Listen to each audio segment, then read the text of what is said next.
noches, bienvenidos El Salvador. Qué placer volvernos a reencontrar en esto que se llama 8 en punto. Soy Sergio Méndez, su anfitrión. Esta noche estaremos conversando sobre todos los temas de coyuntura, de actualidad. Ya lo habíamos adelantado en nuestras diferentes redes sociales. Conversaremos sobre las resoluciones de la Sala de lo Constitucional de la Corte Suprema de Justicia, combos legislativos que se han articulado en el pasado dentro de este órgano del Estado y que la Sala de lo Constitucional ha tenido que dar la suspensión del acto reclamado.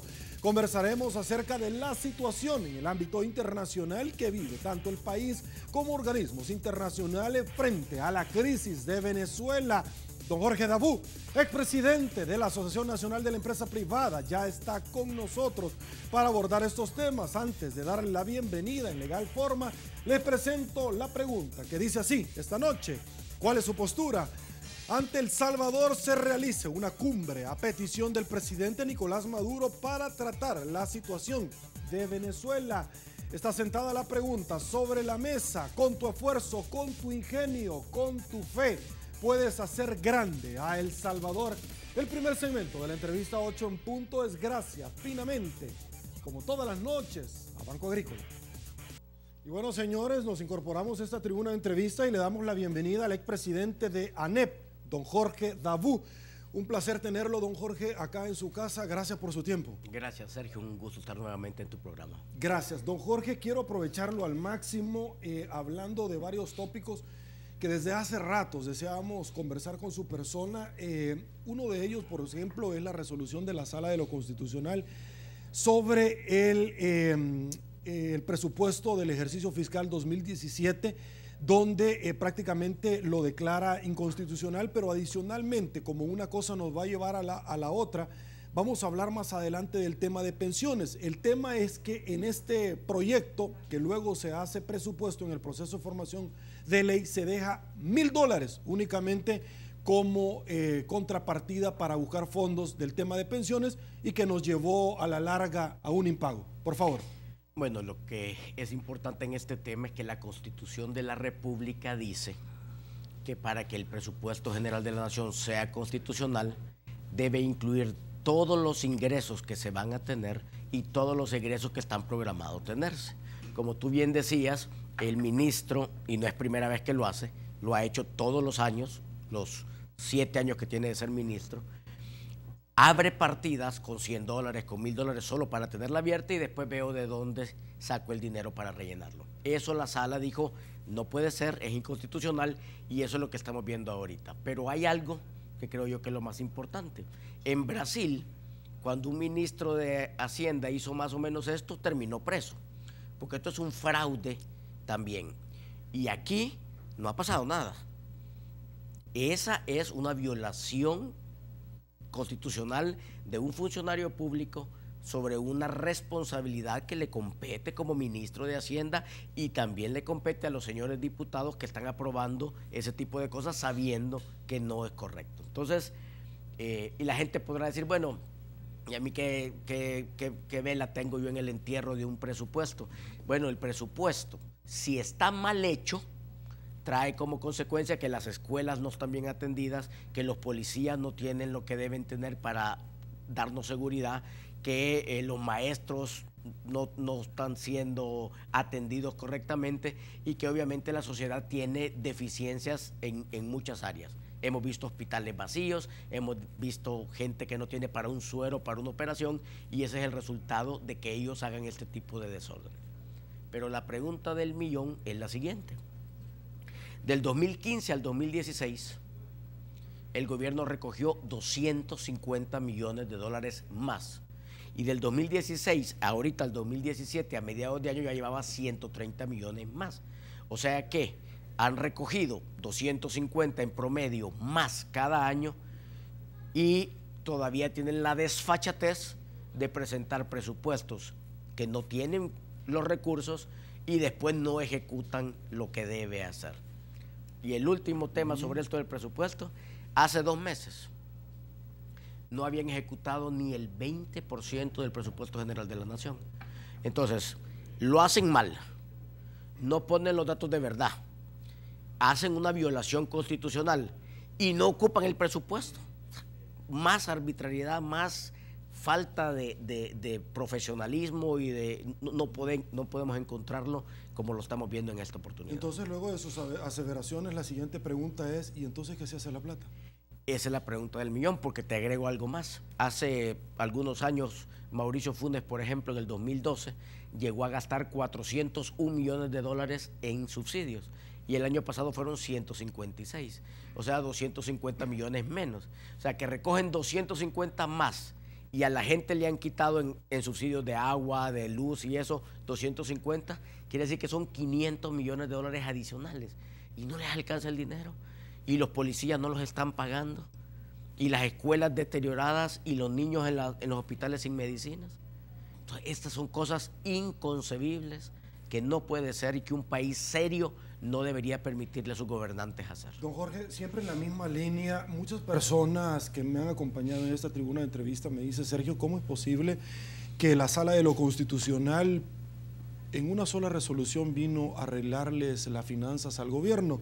De hecho, en esta misma resolución le dicen, señores, ya no va más el tema de los seguros en todo el aparato estatal. Este seguro que solo en la Asamblea Legislativa, que no se ha ejecutado y que no se tendría que ejecutar, rondaba alrededor de los 4.5 millones de dólares. Adicionalmente, ya no van la compra de vehículos, no más adquisición de bienes y servicios, no más inflar con grasa de contratación de más personal en la cosa pública del Estado, no más el tema hoy por hoy de escalafón, etcétera. Solo ahí se ahorraría el gobierno una suma interesante para no haber tocado los 500 millones de dólares del fondo de pensiones que más adelante vamos a hablar. Pero ¿cómo es posible que un órgano, una sala, venga con una resolución de esta y en un momento, ¡puf!, ordene las finanzas del Ejecutivo? A ver, yo creo que la sala hace bien en dejar sin efecto un presupuesto inconstitucional, pero no me parece que hace bien en decir qué cosas se tienen que hacer, porque creo que eso es algo que le corresponde al Ejecutivo.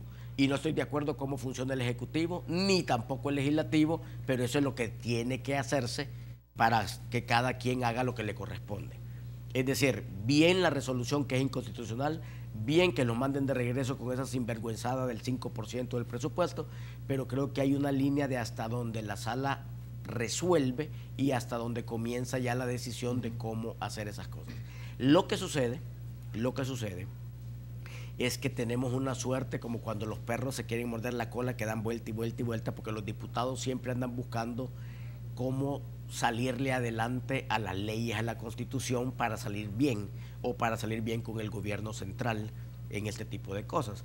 Entonces quizás la sala es como un hasta aquí nomás, ordénese y aquí le pongo líneas de cómo debe ordenarse. Es decir, la sociedad está cansada y pareciera que la sala está actuando sobre ese cansancio de la sociedad, dando un paso más adelante y diciéndole, señores, miren, aquí hay donde ordénense.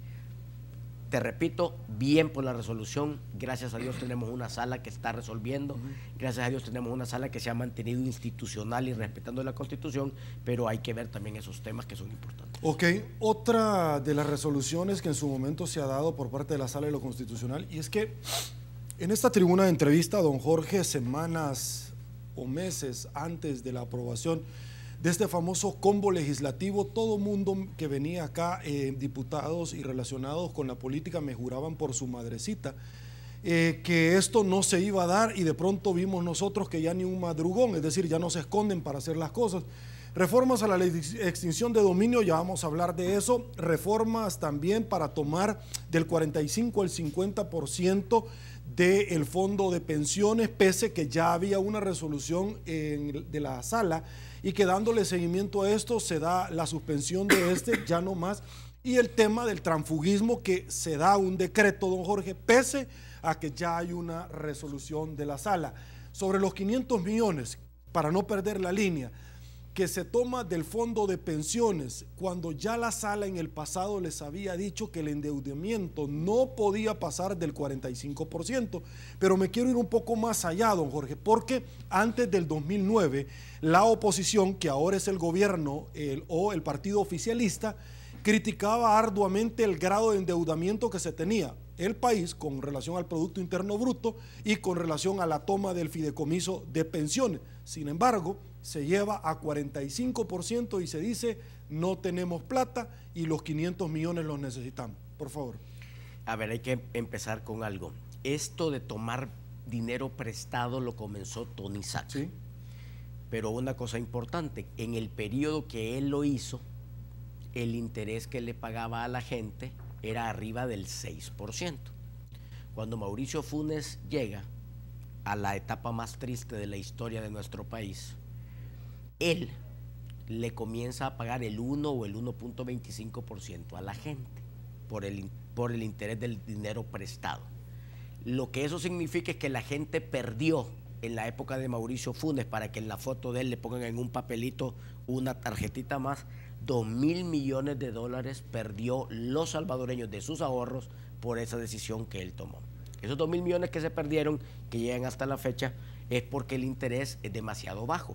Y es ahí donde viene la resolución de la sala que le dice, mire, si usted me sube del 45% con esos intereses que usted está pagando, usted está, no dice robando, yo puedo decir robando porque eso es lo que están haciendo, se está tomando el dinero de la gente y le pone un paro. O sea que ir a aprobar eso fue una bayuncada porque ya sabían que se los iban a devolver.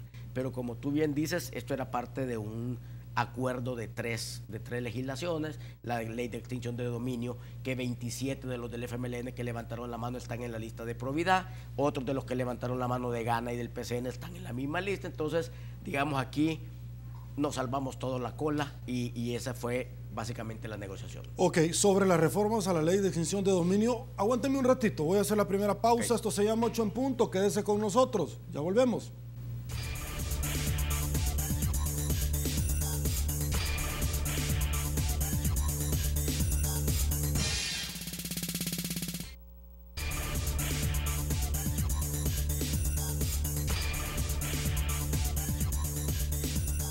Estamos de regreso, mil gracias El Salvador por su preferencia. Me desplazo y les presento el tradicional collage de noticias de los temas más emblemáticos que han suscrito en su madera, muchos rotativos en nuestro país. Acompáñenme, por favor, arrancamos. Saca ofreció $10,000 para dilatar el proceso en su contra a una colaboradora de la Sala de lo Civil. Ya están detenidos. Mijango dirigió red de extorsión para beneficiar a pandillas, asegura la fiscalía. También lo detuvieron nuevamente. Jorge Dabú. Se procesan a ejecutores y no a los padres de la tregua. De ese tema vamos a conversar. El fiscal no me va a intimidar, dice Munguía Payés. Jorge Dabú, Mauricio Funes nunca fue honesto con nuestra sociedad. FMLN rechaza fallo de la sala por la ley de extinción de dominio, las reformas que hicieron. Últimas reformas son el resultado de negociaciones oscuras entre el FMLN y Gana. Javier Simán, el gobierno tiene un deseo desmedido por cobrar más impuestos. Sentencia sobre ilegalidad del presupuesto es casi que una basura, dijo la diputada Lorena Peña. Venezuela pide realizar cumbre extraordinaria de la CELAC en El Salvador. Posiciones encontradas. Arena y Gana señalan que suspensión es por respaldo a Venezuela. Mauricio Chusí, el FMLN buscaría que Venezuela le financie la próxima campaña política. Bueno, nos incorporamos rápidamente, don Jorge Dabú, reformas a la ley de extinción de dominio. Me llama muchísimo la atención porque de los 43 votos, don Jorge, para adquirir precisamente dentro del proceso de formación de ley la posibilidad de esta figura, 37 tienen procesos de investigación de enriquecimiento ilícito y otro tanto que ya está hoy por hoy siendo procesado. Arena inició la solicitud de la modificación, no votó al final, sino que se abstuvo.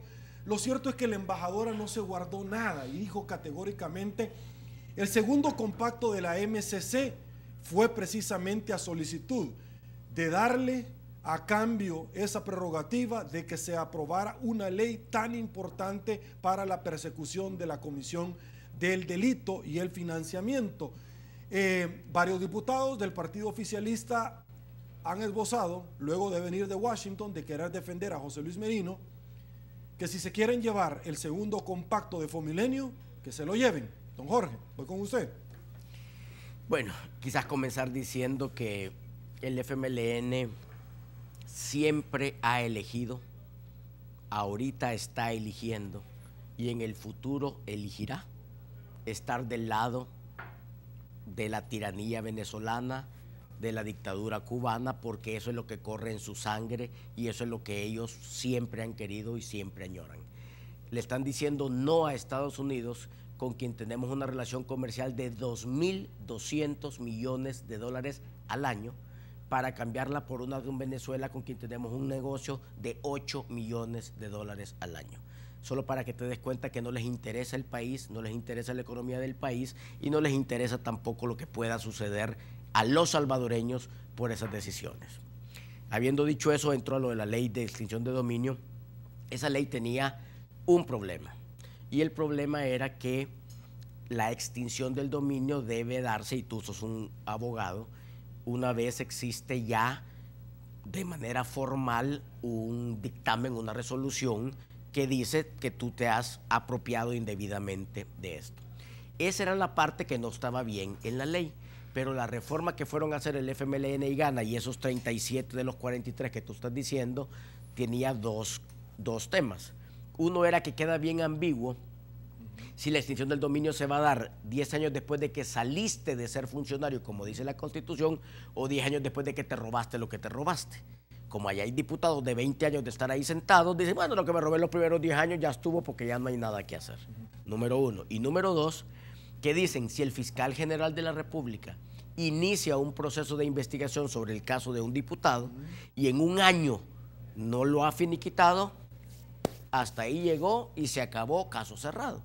Entonces, si quisiéramos pensar mal, ¿qué pasa si eligen en algún momento a un fiscal flexible, genuflexo, y abre los casos de esos 37? Abre el caso de los 37, los deja reposar ahí por un año, y después de un año uno está en Nicaragua, el otro se fue para no sé dónde, el otro se escondió no sé dónde, no hay pruebas, no me alcanza, no tengo dinero, no hay fondos.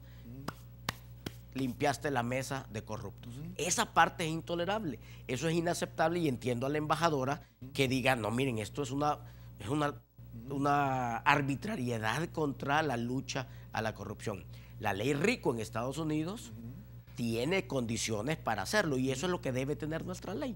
No hay que dejarla sin dientes, hay que hacerlo correctamente, pero eso no fue lo que hicieron los diputados en esa última. Quiero ponerle dos ejemplos y le comento, bajo la línea que usted nos ha explicado. El tema de esto, don Jorge, al margen de que son procesos autónomos, tanto el proceso de enriquecimiento ilícito, civil o penal, o en este caso la ley administrativa. El tema, y me voy a remitir a elementos que se me vienen a la mente, porque muchas personas se ponen bien susceptibles cuando yo traigo a colación ciertas ilustraciones. He estado en varios conversatorios, tanto de la Fiscalía como de la Embajada, y un tema que a mí me ha llamado muchísimo la atención es que ¿dónde va dirigida la voluntad del legislador? A quitarle, cercenarse los pies al crimen organizado de poder realizar otro tipo de acciones. Por ejemplo, póngame la nota Fiscalía, por favor, donde el expresidente Elías Antonio Saca está siendo procesado hoy por la comisión de un nuevo ilícito penal. Y es que luego de darle seguimiento y todo, el tema es que si no se hubieran intervenido los fondos, él tuviera mucho más fondos para quizás hacer lo que se le está imputando. Es decir, número uno, y número dos, ese es un caso. Y el otro porque el CONAVE está administrando y por lo tanto no pueden sacar plata ni para darle a nadie, ni para colaborador, ni para el órgano jurisdiccional. Más allá de eso, el diputado Reinaldo Cardosa, vemos nosotros cómo nos produce a los abogados una especie de asombro legal cuando la ley de enriquecimiento ilícito tiene dos penas: una, devolver lo que tomó, y dos, la suspensión indefinida del cargo, y terminan condenando a la esposa. 3 días después el fiscal le dice, no señor, esto no se va a quedar así, y aplica la ley de extinción de dominio. Por favor. A ver, ¿por qué suceden esas dos cosas que tú has dicho? Porque hay otra institución del Estado que no hizo su trabajo. Si el señor Saca, el el señor de la Corte de Cuentas, que le dio un finiquito express y le dijo usted no tiene ningún problema, hubiera hecho su trabajo, todo lo que estamos hablando ahorita no estaría sucediendo, porque en aquel momento se hubiera trancado la cosa y se hubiera ejecutado. Entonces, ¿qué es lo que pasa? Vienen a poner una ley que tiene unas condicionantes porque el sistema no funciona, porque la Corte de Cuentas no funciona, porque los jueces no están funcionando, porque hay un problema en el sistema judicial. Claro, esta es la forma más rápida de resolverlo. Es como que yo te diga, mira, fíjate que en ese semáforo de allá afuera los carros se pasan en rojo. Así que a partir de ahora vamos a poner una tranca y ya no van a pasar los carros por ahí, porque yo no puedo administrar que se pasen en rojo. Hay que tener leyes justas, pero hay que tener leyes que sean eficientes y eficaces contra los delincuentes. Esta ley puede ser eficaz y eficiente, pero hay que asegurarse que también sea justa para que pueda ser correctamente aplicada. Ok, ingresamos a un tema muy delicado, don Jorge, y es el denominado juicio que se le ha precisamente llamado así, el de la tregua. Vemos nosotros donde poco a poco vino cambiando desde que el señor Funes en su momento, que he presentado acá diferentes videos, donde de pronto decían que era un facilitador, de pronto no un poco más, fue a Naciones Unidas, determinó que los beneficios eran parte precisamente del alcance de la gestión de su gobierno, hasta el día de ahora cuando nosotros tenemos a un testigo que la Fiscalía ha verificado la veracidad, valga la redundancia, de todos los elementos que está esbozando y el juez le ha dado crédito. Habla acerca de fuertes sumas de dinero, entregadas tanto del FMLN, donde muchos de ellos fueron ministros, siguen siendo funcionarios, muchos de ellos van a optar por una diputación, muchos de ellos son parte orgánica del FMLN, pero también el Partido Arena parece que no canta mal las mañanitas, también de pronto han tratado de matizar, diciendo no, le pagamos para que nos dejaran votar. ¿A dónde hemos llegado nosotros en este país cuando el testigo claramente determina que ellos se vigorizaron, que sabían que la tregua no iba a ser para siempre, por lo tanto se tenían que armar, tenían que tener poder adquisitivo y tomar el territorio de una vez por todas? A ver, estas son de esas cosas tristes que toca vivir en los países como los nuestros. Tenemos un gobierno que ocupa los impuestos de los salvadoreños para dárselo a los delincuentes en treguas que tienen beneficio para ambas partes, porque hay que empezar por cada uno de ellos. Hay para todos, como decían. El gobierno hace una alianza con ellos, son socios, porque el gobierno necesita apoyo electoral. Y las maras lo ven bien porque obviamente tener dinero, tener flexibilidad, hombre, les permite, como tú bien decías, armarse y prepararse para lo que ellos quieran seguir haciendo. Arena, creo yo, por falta de anticipar, por falta de comunicar o por falta de pegarle a la mesa un golpe cuando hay que pegarle a la mesa un golpe, les toca ir a hacer cosas incorrectas, si es que se hizo, porque yo a quien culpaban era Paulo Lurs, que entiendo que no es de Arena, y él dijo que no lo sé, pero les toca ir a hablar, les toca ir a negociar como para tratar de resolver el entuerto. Se hizo viral un video del señor Ruano, que en paz descanse, y del candidato Meiso, correcto. No, pero no con el dinero. Me pero sí reunidos. Totalmente, por eso digo, les toca ir a negociar, les toca ir a hablar porque no han tenido la visión de pararse, de detenerse y de explicarle a la gente. Si tú le explicas a la gente, mire, ¿sabe qué? Yo no le voy a dar un centavo de préstamo a este gobierno porque lo está malgastando, porque usted lo va a tener que pagar en el futuro, porque va a ser a costillas de su trabajo, de su empleo, y le explico a la gente me va a apoyar a mí. Pero si yo no hago eso, me tengo que inventar salidas en lugar de soluciones, como esa salida de ir a hablar con los delincuentes. Y es inaceptable, el país no está para eso, y lo más triste es que el resultado de estas cosas son niños huérfanos, son familias destruidas, son policías en condiciones inadecuadas, es un cuerpo de seguridad probablemente preocupado y desmotivado porque quienes te deberían de estar apoyando y estar detrás tuyo están negociando con tu enemigo. O sea, es insólito que en un país pueda suceder este tipo de cosas. En cualquier lugar, como te decía antes, medianamente desarrollado, esta gente estarían todos afuera del gobierno ya y siendo enjuiciados por el tipo de cosas que están haciendo. No puede ser, un país no puede salir adelante con este tipo de acciones y de las autoridades de un país es inaceptable. Ahora, en su momento también escuchamos un audio del señor Aristides Valencia, ministro de Gobernación, pero en su momento también el testigo ahora vemos que habla acerca del señor José Luis Merino, que en su momento ha sido altamente cuestionado por el Departamento de Estado de los Estados Unidos, congresistas relacionados a la FARC, a la venta de armas, al narcotráfico, que se articuló una plaza en el Ministerio precisamente de Relaciones Exteriores con fuero para que este no fuera procesado.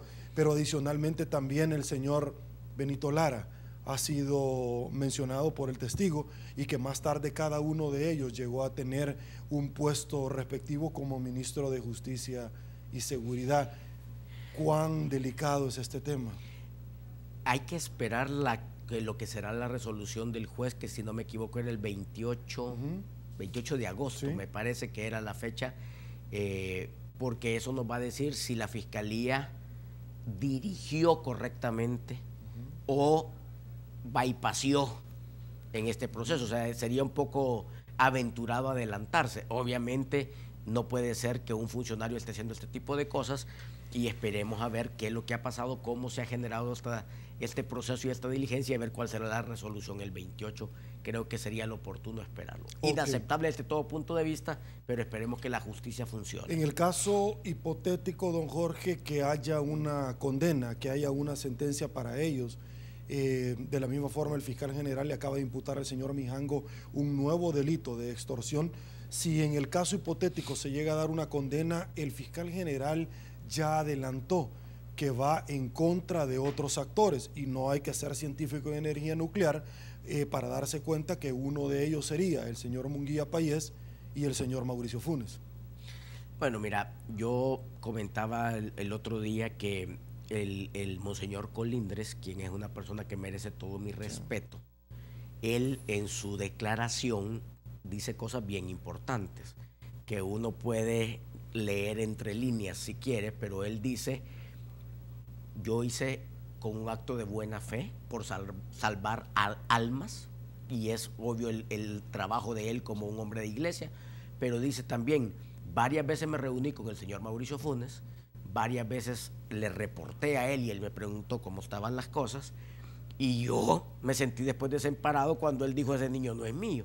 Es obvio que Mauricio Funes actuó aquí, igual que en todas las otras cosas, de una manera irresponsable, y embaucó a la iglesia y embaucó a la OEA.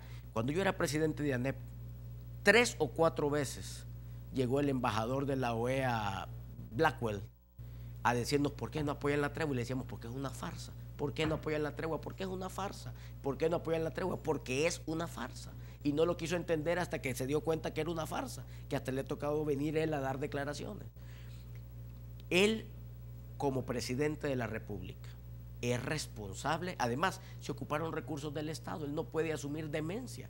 Él no puede asumir que no tenía nada que ver. El ministro de Seguridad tampoco puede asumirlo, porque eran los responsables. Claro, ahorita lo que yo decía, y tú lo ponías en el anuncio, es que con quienes se han concentrado son con los que hacían los trabajos, las encomiendas, pero no necesariamente quienes daban las instrucciones. Esperemos, repito, a ver qué sucede, y ahí veremos el 28 para dónde sigue esto. Ok, hemos visto nosotros, ya hablamos de las reformas de la ley de extinción de dominio, muchos apuntalan que es para cuidarse ellos mismos. Se les pide el combate a la delincuencia, el combate a las diferentes manifestaciones que puedan haber. Sin embargo, hay cuestionamientos cuando se crean plazas para proteger a personas que están cuestionadas, cuando se tratan de parar en algún momento diferentes acciones, cuando se arremete contra la Sala de lo Constitucional. Pero esto me da paso para irme a otro tema que está íntimamente ligado, y es el tema de Venezuela. La gente está muy, pero muy apática con los partidos políticos, más aún conociendo el tema de la tregua, que han estado ellos ligados con el financiamiento de grupos al margen de la ley. Pero en el tema de Venezuela, cuando se da la posibilidad de que se realice una reunión de la CELAC acá, de cara a tener a un socio estratégico como los Estados Unidos, con 3 millones y sumando de salvadoreños en aquel país del norte, con ciertas prerrogativas que tenemos que ya poco a poco se van diluyendo en la medida en que vamos avanzando. ¿Cómo se ve este tema, don Jorge? Porque parecería, y quiero ser muy pero muy puntual, cuando parecería que todo lo que se ha dicho como un boomerang ha regresado.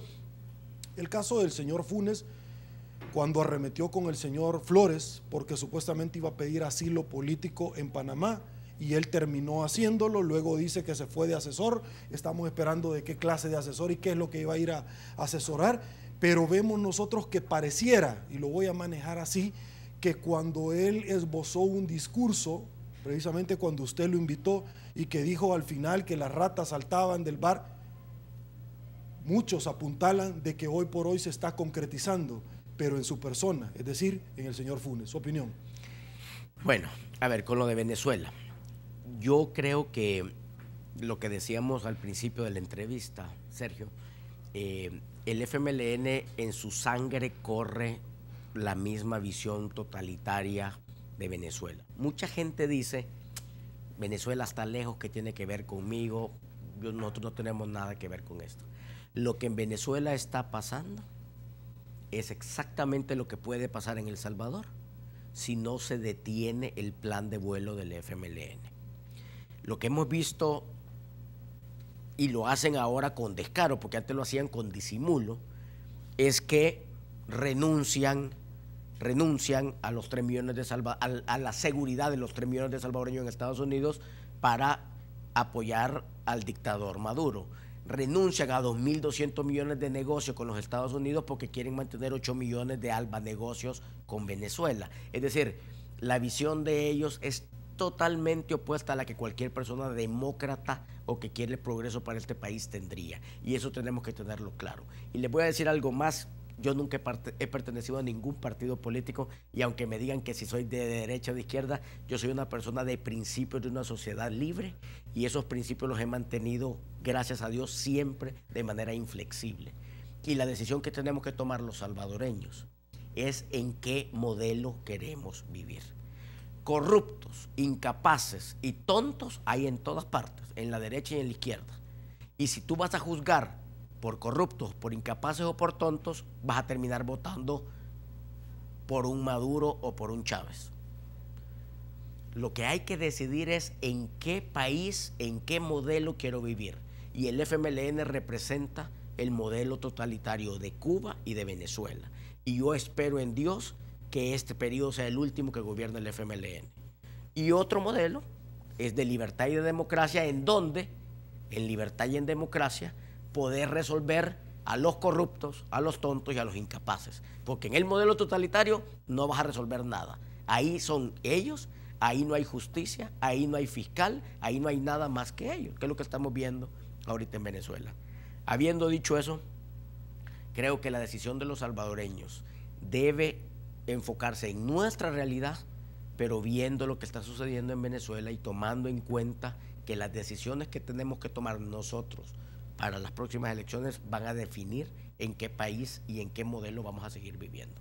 Ok, vamos a una pausa, nuevamente en 8 en punto, quédese con nosotros, ya volvemos.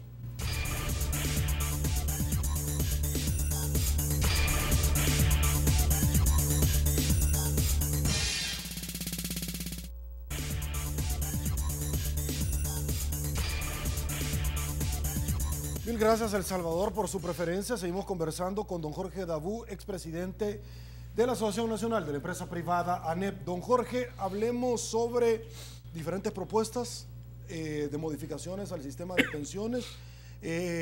La última que ha presentado, entre comillas, los partidos de oposición con Asafondos, que es la más viable, al parecer no tiene un estudio actuarial hoy por hoy. Sin embargo, me han explicado que como hay demasiadas coincidencias con las diferentes, como un híbrido de todo lo que se ha dicho, es un muy buen paso para poder salir adelante en este tema.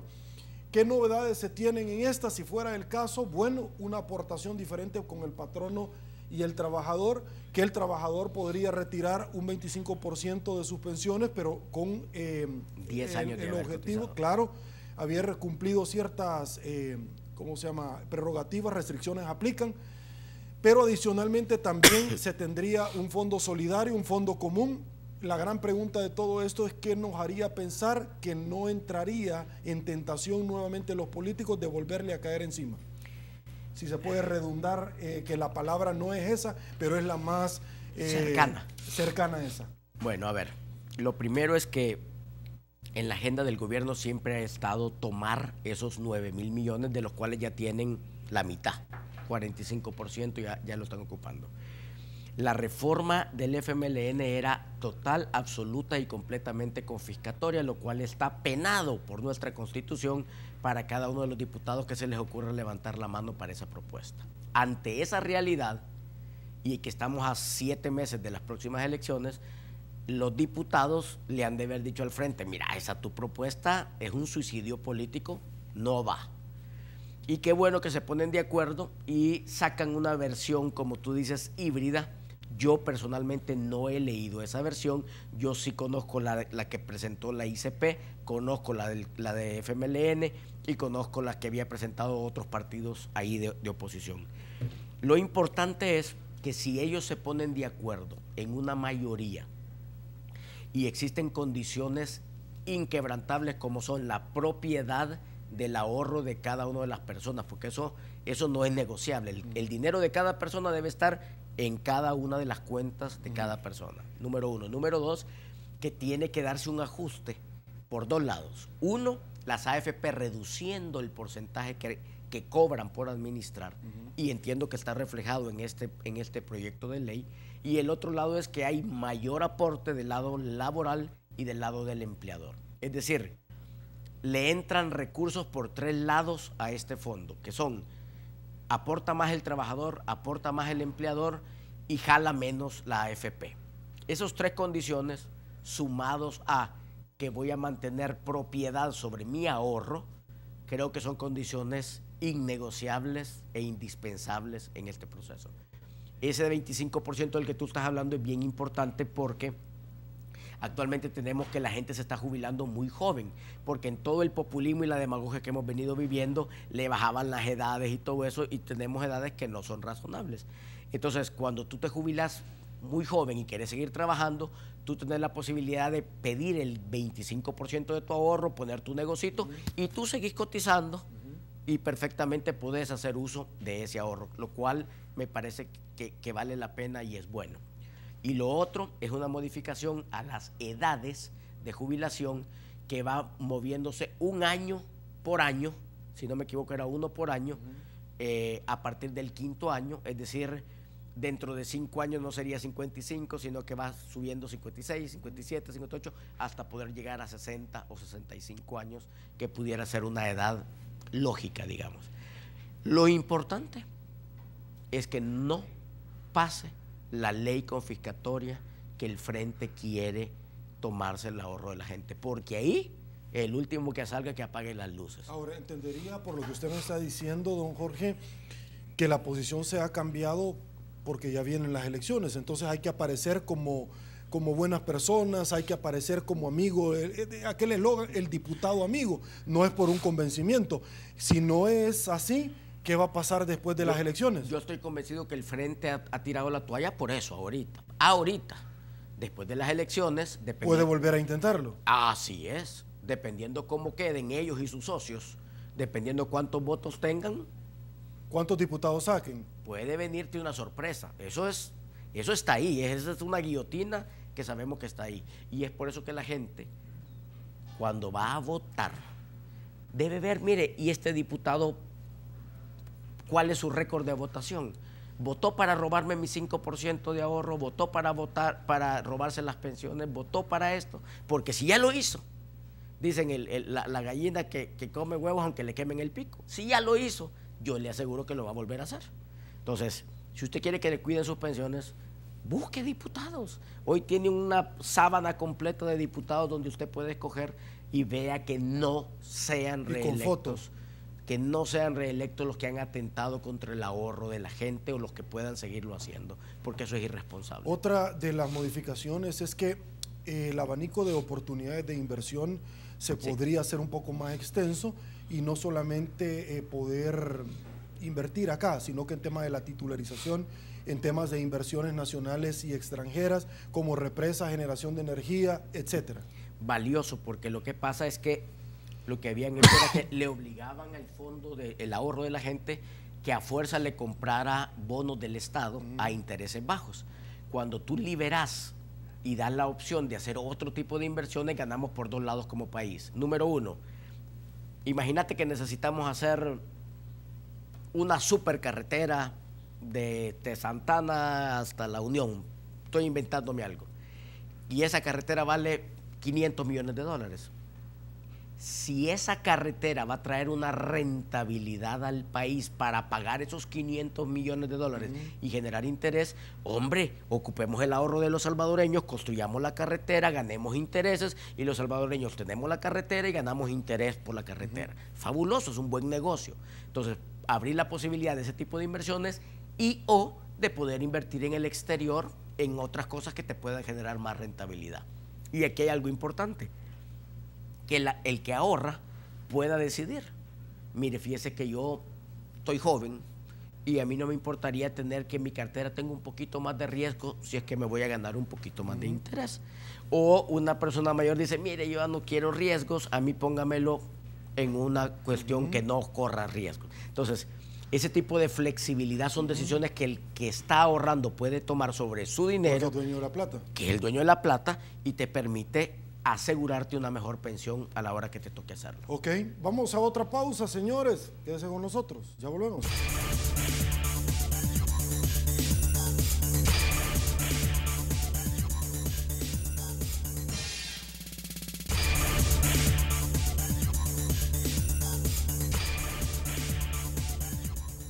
Estamos de regreso, mil gracias El Salvador por su preferencia. Llegamos al final de la entrevista 8 en punto.